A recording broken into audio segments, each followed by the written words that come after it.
Hello, beautiful people. So I want to put you through how I made this beautiful whipped cream cake you just saw from start to the finish. So first of all, I had to rinse my mixer to the bowl I'll be working with a vinegar. The reason why I'm doing that is that I want to remove all form of grease from my pan, because if there is grease on it, it will make my whipped cream not to become stable, it will make it not to be firm.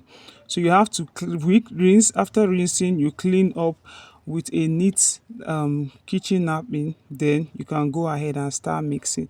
This mixing process, I want it to be very fast because I actually have a full video of how I mix my whipped cream from start to finish. So yeah, I'm just trying to round everything up to more of a summary. So after placing the whipped cream, you add the water content on it, then you keep mixing. You can see that I'm making the process is very fast because I want us to focus mainly on the decoration, on the covering aspect. So this very aspect is already getting very firm and hard, as you can see, and it's almost set for me to use them. Then I added icing sugar, and this is that the whipped cream is not kind of sweet, so this icing sugar will make it more firm. It will add more volume to it, and it will also make it has taste. So that was the reason, and I'm turning upside down to show you how stable it is. Mind you, that recipe has no single cold water on it. I did not use any cold water. I did not have to put my bowl in the fridge or freezer or whatsoever. No, far from it.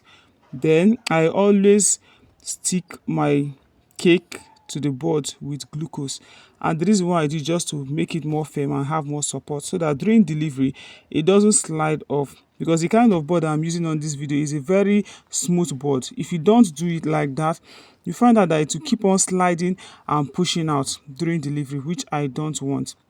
Now over to the next. I'm adding my I have already added the layers I want to. Then I cover also with what with the whipped cream.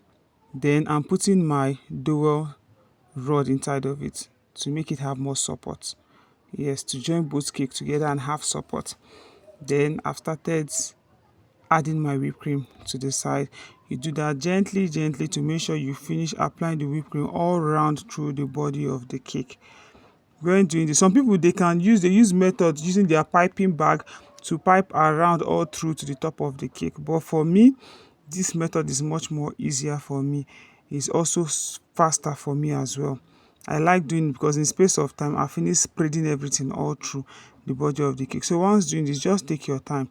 If you don't take your time, and I also ensure that my chocolate is a little bit frozen, because it was frozen and I now left it for it to defrost completely before using it.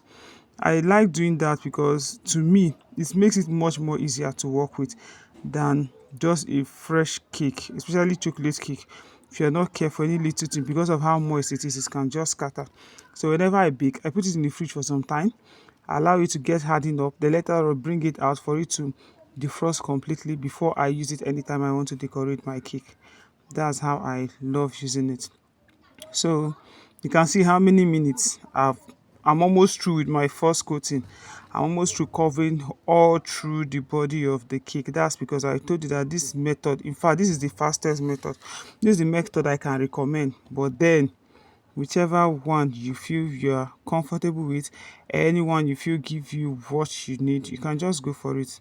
The most important thing is that the end justifies everything. If you can have a perfect and a nice result, you go for it. Now this is like the second coating. I'm trying to fill up everywhere. I'll make sure that the as I'm filling up, the cake are even. If I fill up, I'll use my spatula to still smoothen. And when I'm smoothing it, I'll now notice if anywhere is not properly filled up, I'll still go ahead and do it. So I keep on repeating these processes, do it until I feel yes, I have an even smoothness, so that I won't have any air spaces, I won't have air bubbles on it. That's why I keep on doing this over and over again. You can see that top now is not kind of balanced, like the cream is not balanced together with the base. So I go ahead, I kept on filling and filling it and take my time. Now I'm still using my spatula to smoothen it. You see that other side too, it doesn't have it. I still go back again and still fill it. After doing it, now I'm getting something that is looking close to what I want. As you're feeling, you're also checking the top as well, because you wouldn't want to just do anyhow work. Once your work is beautiful and presentable, it's a bonus to you, because anybody is seeing that, you don't know where that cake will be going to, or the gravity of people that will be attending that occasion. And you can imagine when the cake is neat, the cake is attractive and also tasty. Before you know, you have more referrals. People from there can easily say, oh, give me the contact of this baker, let me do it. Now, I've gotten what I feel I wanted, but I now use my long scraper to start making patterns on the body of the cake. So I'm combing it now. This is called combing. I'm using my scraper to go through the body of the cake. So using the same method, if you still find out that it's not having what you want, like it's not properly giving you what you want, you can still go ahead again and still fill. Do you understand? If it's not giving you what you want, you go ahead and still fill. So for now, I'm just going through around the body of the cake. You see, after going through, I found out that there's some sides that is not corresponding. It's not as balanced. So I still had to go through again and continue filling. This is what I'm doing. Then I went back again and I'm doing it.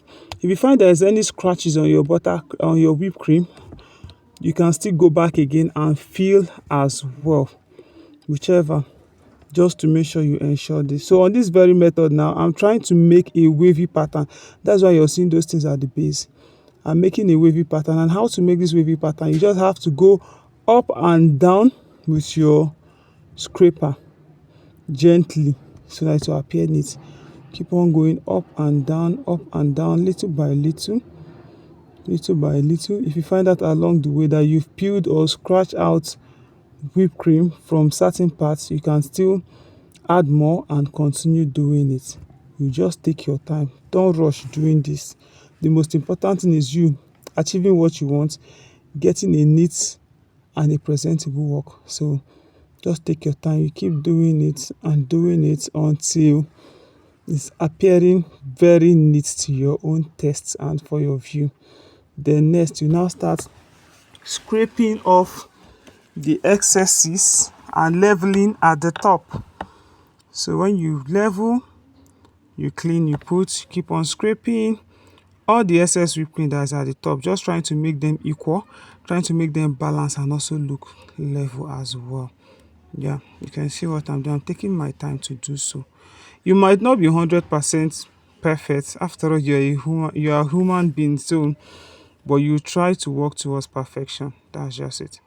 So I like making pattern at the top of my creamy cake. So whenever I'm done doing it, whether buttercream, whether whipped cream, I just like to use my small short triangular scraper to still make one or two pattern. To me, it gives me that perfect finish. It makes it look more neat. Then lastly, I will now be piping on top of the cake. So I'm trying to add my whipped cream inside my piping bag. And here I am piping all through the top of the cake. I just take my time doing it gently, slow and steady. Yeah, I just want something very nice, because this is a birthday cake. Although it's a small birthday cake, but she told me she will be expecting lots of visitors, and because of she doesn't really have much budget, that was why she went for this. But whichever size it is, the most important thing is giving them what you want. Now I'm trying to clean the fondant, the whipped cream at the base of the cake. Remember, it was when I was achieving this wavy design that I had that. So after removing it, after cleaning it, I cleaned the board. Then now I'm piping at the base of the cake. I'm piping. When you pipe, you run out of this thing, you add it. So I'm still piping at the base of the cake to add more beautiful look, just as she requested from the sample she sent. At the end, I fixed in the picture of the celebrant at the center. I added my cake topper, and this is my beautiful butterfly design. She said she wants a touch of blue, so I told her that let the butterfly just bring out that blue, the touch of blue you needed. So that was why I added the blue butterfly. And now these are my pears. I call them sometimes edible beads. These are pears. So I placed them on the cake, and this is what our cake is looking like. Can't you see how beautiful, easy it was for me to run this through? In less than how many minutes I finished doing it, and this is the outcome. You need to see the review on this cake. Everybody loved it. It's not only beautiful, it's tasty as well. Thanks for watching. Bye.